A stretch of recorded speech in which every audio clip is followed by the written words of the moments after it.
Good morning and welcome back. It is 4:44 on your Wednesday. We are tracking a couple of light showers for your early morning, but luckily nothing too heavy in our area. That could change though later this afternoon. Let's start with radar up on the North Shore. This is what's happening in St. Tammany, Tangi, and up in Washington. Just some light sprinkles here and there, nothing heavy. Zooming out though, you can see some bigger thunderstorms down in Vermilion Bay and Marsh Island. That's south of Lafayette. Those are lifting to the north and east. So Baton Rouge is going to be wetter this morning. So if you're heading that direction, running into some rain, but notice not much happening on the South Shore. And then looking west, this is going to be the main episode, or the main show here, we should say, with all this rainfall. Once you get to Lake Charles, Beaumont here, and Houston, they're going to be socked in the rain for the next couple of days. That's also where we have the highest flood risk. So if you're heading west on I-10 today, you're going to run into some rain that direction. Our rain chances today, I do have them higher on the North Shore and slightly lower on the South Shore. Still a 60% chance of rain in New Orleans through the afternoon here, but about an 80% chance for Hammond, Franklinton, Slidell's at about a 60 to 70%, and then once you get to Baton Rouge, still an 80% to even a 100% chance of rain the further west of Baton Rouge you get. So the further northwest you get, higher chances for showers and storms today. Your flood risk today, it has increased across parts of the state. We're at a level 2, but notice we've introduced a level 3 risk for flooding off towards Lake Charles. That extends over towards Beaumont.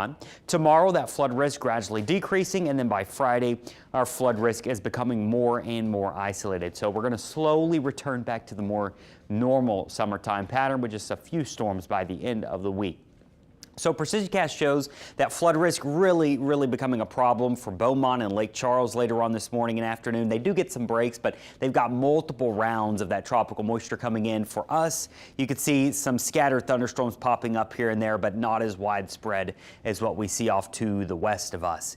By the weekend, though, this all finally starts to wrap up. So rainfall totals for our area anywhere from 1 to 3 inches. Seems like a pretty good bet, but further west you get, look at these totals really adding up here over the next 3 days. 4 to 5 to 6 to even 9 inches of rain being depicted by some of our high-resolution models. So that flood risk you could see there much higher to our west, but we still need to watch out for some isolated flooding. Our rain chances steadily decreasing by the end of the week. Our trough of low pressure is finally departing us. Our heat ridge bills back in. We'll still have a few pop-up storms this weekend, but more normal, just a few of those, not a whole lot. And our temperatures return back to the 90s soon.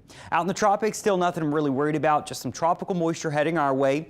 We do have some tropical waves that have been steadily rolling off the continent of Africa. You could see some areas of thunderstorms out in the Atlantic, but luckily they're trapped under all this dry air.